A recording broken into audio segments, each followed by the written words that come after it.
Please don't skip. हजरत उमर फारूक जैसा दलेर और जरी आदमी जुमा पढ़ाने मस्जिद में दाखिल हुए तो जनाब अबू अय्यूब अंसारी दरवाजे पे खड़े हो गए, कहने लगे उमर तेरे नौकर नहीं, टाइम पे आया कर, बड़ी देर से खड़े हैं। क्यों देर से आया है? बड़े जलाली थे ना हजरत उमर, लेकिन वो जलाली उस वक्त थे जब कोई जुल्म करता था, और जात के लिए जलाली नहीं थे। कब वक्त पे आया कर, को मुलाजम नहीं तेरे।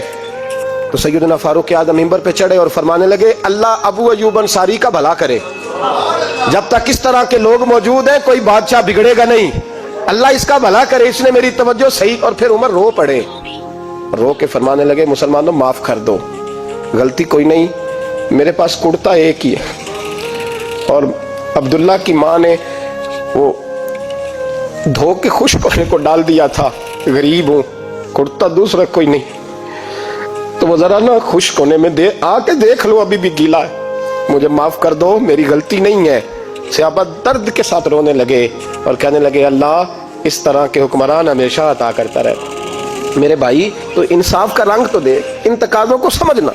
यहाँ किसी की जरूरत है बोल सके, ताकत है किसी की, लेकिन उन्होंने अपने आप को पेश किया, सामने पेश किया अपने आप लोगों के सामने।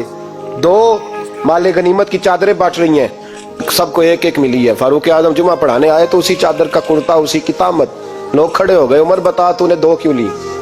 ये इंसाफ है, ये अदल है, क्यों ली दो? हज़रत उमर कहने लगे मेरा बेटा जवाब देगा। अब्दुल्ला बिन उमर बोले, कहने लगे अब्बा जी के कपड़े बड़े पुराने हो गए थे, मैंने अपने हिस्से की भी अपने अब्बा जी को दे दी है। देखे ना, ये इंसाफ मेरे नबी पाक ने किया है, सहाबा ने सीखा है। मैं और आप तैयार नहीं, हम तैयार नहीं इंसाफ के लिए, हमारा मिजाज नहीं इंसाफ का, हमें खुद बहुत सारा आगे पेश होकर रंग दिखाना पड़ेगा, उसके लिए हमारी तैयारी नहीं। इसलिए हम हुक्मरानों को गाली देके चुप कर जाते हैं, इसलिए हम वकीलों के कहते हैं बिकते बड़ा है, जज बिकते, ये बातें करके हम खामोश हैं, हम पेश नहीं कर पा रहे। अभी तक हम अपने आप को खड़ा नहीं कर पा रहे कि हमसे मुतालबा करो इंसाफ का।